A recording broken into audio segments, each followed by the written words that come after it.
Hi hello नमस्कार. आज ना संडे आणि संडे स्पेशल आज मी ना नॉनव्हेज बनवते. प्रत्येक संडेला मी ना नॉनव्हेज बनवते, कधी चिकन तर कधी फिश, कारण त्या दिवशी ना मुलांना आणि मिस्टरांना सुट्टी असते. आज पण मी फिश आणले. फिशमध्ये पापलेट आणि कोलंबी आणले. एक साईडला तव्यावर ना मी पापलेट फ्राय करायला ठेवलं आणि दुसऱ्या साईडला ना मी कोलंबीचा रस्सा बनवते. कोलंबी मी ना 3 प्रकारे करणार आहे. कोलंबीचा रस्सा बनवते, कोलंबी फ्राय आणि कोलंबी सुक्की पण बनवणार आहे. झणझणीत आणि कुरकुरीत पापलेट फ्राय करून झालं. हे बघा, छान त्याला केळीच्या पानावर ठेवलं, मस्त असं डेकोरेट केलं कांदा लिंबू टोमॅटो ठेवून. आणि कोकणची फेमस ना सोलकढी पण मला बनवायची होती, पण मच्छीचे एवढे प्रकार करण्यात वेळ गेला ना, ते साध्यच झालं नाही.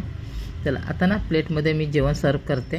हे बघा, भात ठेवला, कोलंबीचा रस्सा, कोलंबी सुकी, कोलंबी फ्राय, पापलेट फ्राय, हे बघा, कांदा टोमॅटो लिंबू आणि भाकरी. चला थाली तयार झाली.